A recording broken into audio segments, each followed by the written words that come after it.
Hey guys, it's InMyShoes WheelsOptional here. I just wanted to do a bit of an update because I haven't done.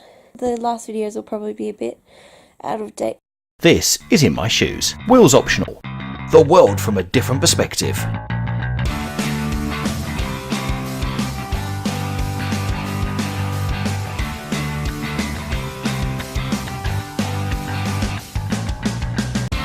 Supporting and educating the world, busting the stigmas of disability and invisible illnesses.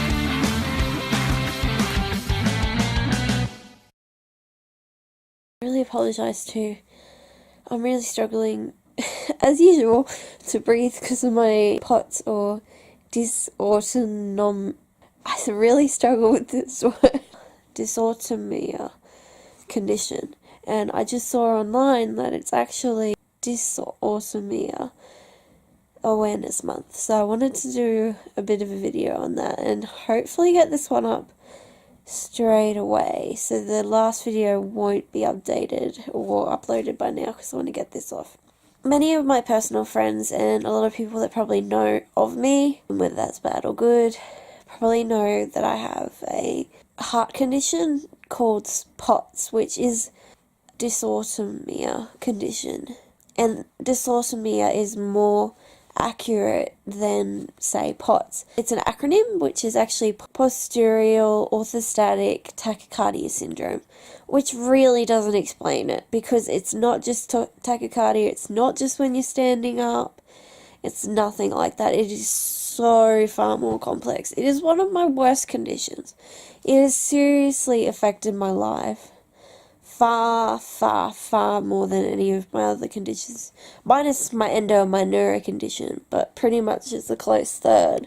But often it's what causes me to be in bed. Because the way that it affects your body is it affects your immune system, and it's essentially an autoimmune disease or / condition. And I'm not going to go into like the symptoms for everyone, I'm just going to go into mine.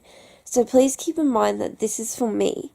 Absolutely every person with the condition affects them differently, so please take this as like with a grain of salt. This is how it affects me, not everyone. Everyone might have similar symptoms, but please, yeah, everyone is different. It's like anything. So how it affects me is my heart rate and blood pressure are all over the place. Mostly my heart rate is on average. It can be anywhere from 80 beats per minute right up to 140 on average. That's average. That's not when it has a fit. And then my blood pressure, I haven't been able to get a blood pressure meter, but I'm in the process of getting it. But essentially, what happens when I have a POTS flare is my heart rate. I've actually worked out it doesn't always go up like I thought it did. Sometimes my heart rate will stay perfectly fine, but then all of a sudden my blood pressure will just drop.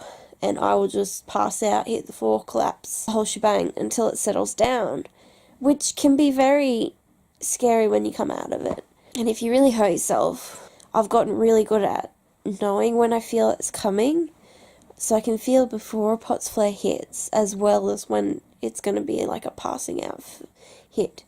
But recently, because they're getting more and more common and a lot worse, it's getting harder and harder for me to do that. And I'm currently in the process of applying for an assistant dog with my doctor's help, my specialist's help, my psychiatrist's help.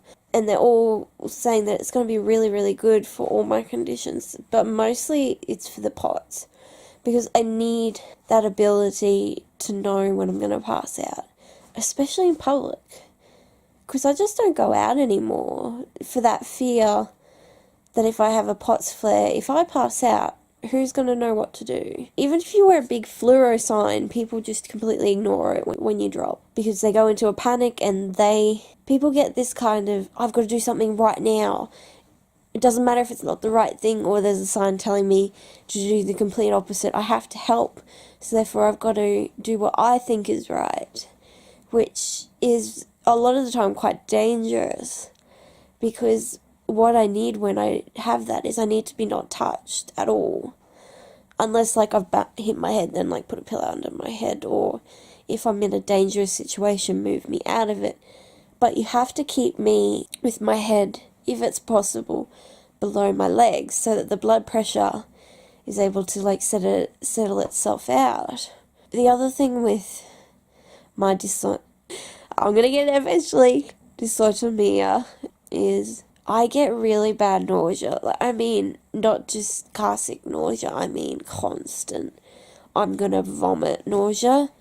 And actually, it was like a couple of weeks ago when they changed my meds, I was vomiting every night again.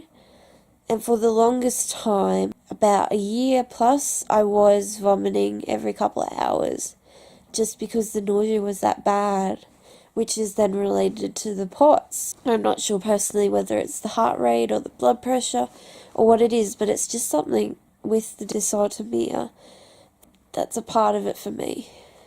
And I think a lot of other people get it, but I'm not going to say that because I don't want to get that wrong, and everyone, again, experiences everything differently. So that's why you'll see me in bed a lot, as well as bed helps take pressure off my nerve condition and the pain there. But anyway, that's why I have to lie down a lot, because if I don't lie down, then I pass out and I can get into very dangerous and risky situations, especially if I pass out and say hit my head and then I get a concussion, and yeah, it's not very good. So I'm very lucky that for now, but not much longer, I can kind of guess when I'm going to pass out before. Not always. I still get bad times where I hit the floor and freak everyone out in my house. And when you pass out, you're not aware, but yet you kind of are. It's almost like you pick bits and pieces. So I've passed out before, and I've heard my mum scream my name, and I remember hearing her scream my name, and it wasn't till it hit the floor that she did it. So I heard her do it, so I was still I was either aware or I pick things up kind of when I'm out. But I am completely out when I hit the floor. Also with my POTS, they're pretty sure that it's not helped with my compromised immune system. Obviously, because it affects your immune system as well as regulating in the body and all that. I'll actually link a really good video that I watched that explains dysautonomia really well by another YouTuber. I'll link their video in the description below because they do it really well and they explain about it and how it affects them as well. So the more awareness, the better, I think.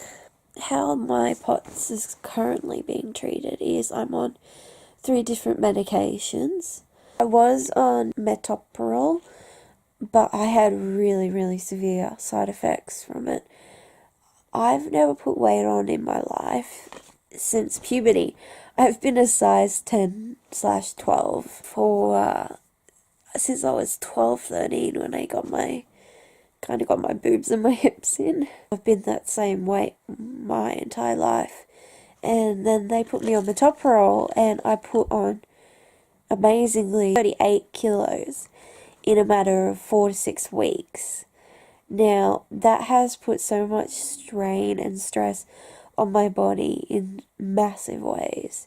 And also it made my POTS worse, because weight means that your body's working harder to move and everything like that. And another thing with POTS is that you normally don't put on weight as well, because you're kind of burning through everything so fast. And that's why they kind of believe I wasn't putting on weight before. It's very odd that the medication to help regulate the POTS in a roundabout way makes it worse, because it makes you put on heaps and heaps of weight. Essentially what I'm on is, so I'm on I can never pronounce the bloody things. And then they've got me on Florinef as well, currently. So they're the 2 medications that have been replaced for the metoprolol. And since I've been on them, I've already lost 7 kilos by doing nothing really. You know, just changing the medication. So I imagine I'm going to lose weight pretty quickly. If not, I can do my intensive physio and everything, which are really good because they work around my fibro and my nerve condition. Yeah, which has been massively affected by the weight gain as well. But mostly it's my personal image of myself. It has thrown my confidence so much just because I've never put on weight and I've always been so skinny. And my family constantly mentioned, oh, you've put on so much weight, rah, rah, rah. Not realising, due to the putting on the weight, I actually stopped eating due to it. And I couldn't eat anything without feeling like I was going to vomit, whether it was the pots, but I think it was more the emotional strain of it, because nothing I did or do until now was helping me lose the weight, which was the big thing. Nothing fits, and yeah, it's just not helped my nerve pain and everything. Also, another thing with my dysautonomia, with my POTS, I've actually worked out, thanks to some help from a friend, who's not really a friend anymore, unfortunately, which sucks, but that happens, as well as my doctor, where I have to drink at least 2 bottles of water a day, and sometimes I'll even get up to 4 bottles. The other thing is adding lots and lots of salt to my diet and foods, which is not good for your heart technically, but for my POTS it is, so it's good for my heart. Because water and salt, for some reason, help regulate POTS, as well as they lower the heart rate naturally. But I'm not sure on the knowledge and research that's really been done into it. But another thing is, people with dysautonomia POTS can get IV infusions of saline, and it helps them massively, which is something I'm looking into and considering with my doctor. I was told that the side effects from the withdrawal, if you don't get it regularly, then you stop getting it. Supposedly the withdrawals from that can be pretty bad. So for the time being, my doctor and I are just gonna see how we go with the new medication and if it helps.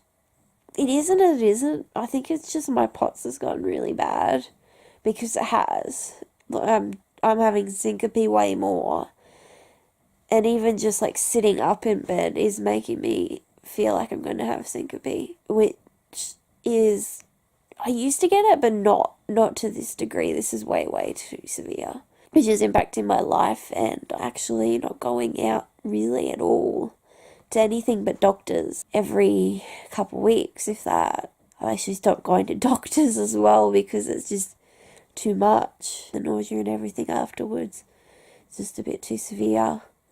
I can't manage it. But the other thing that I'm hoping to also bring onto this channel is I will be getting a service dog as well, to mainly help with my POTS because of the syncope, and to alert me when I'm out in public to that, so then I don't have the anxiety and I actually go out, so then I'm not stuck at home just in case I happen to syncope in public, and that fear that no one's going to know what to do or I hurt myself.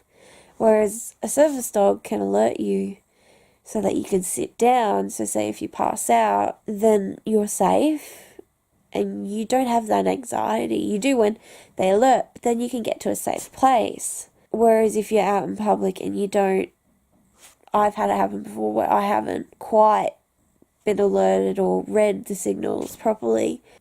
Luckily I was in my wheelchair and my friend got me to a chair or something really quickly, so I didn't end up hurting myself. But just that fear that you might, or someone's going to do something wrong when you're passed out. Having that service dog there is a massive help there with that, as well as I've also seen a really good other YouTuber who has a service dog and suspected POTS. I don't think she's quite been diagnosed yet, but it's highly suspected.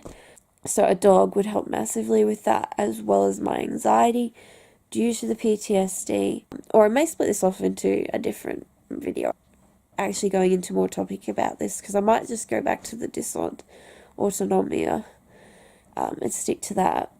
Also, the third medication I'm on is Coraline, and I've been on that for a while now. So if the weight gain doesn't go down, it might actually be the Coraline, because I got on that at the same time as the metoprolol. So I may have to swap that around too. But at least my cardiologist is really nice. And he has explained, I've never dealt with someone with POTS and this is all new to me. But he's really amazing because he's done so much research. He's looked at all these theories, all the new technologies and medications and stuff that might have come in for POTS, which is why he started me on the Florinef, because he read a really good article on it that it helps a lot with POTS because it helps actually not absorb water, but you retain water from it, which is actually what you want with POTS.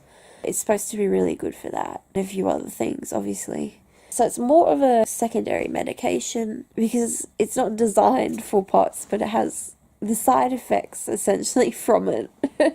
That's my POTS and dysautonomia story and how it affects me. Obviously, there's probably more to it and I've forgotten it, but I really want to do this quickly because I have a doctor's appointment tomorrow and really I just want to get this off and posted so that you guys can see awareness during this month. Actually, I'll do more POTS videos and dysautonomia videos.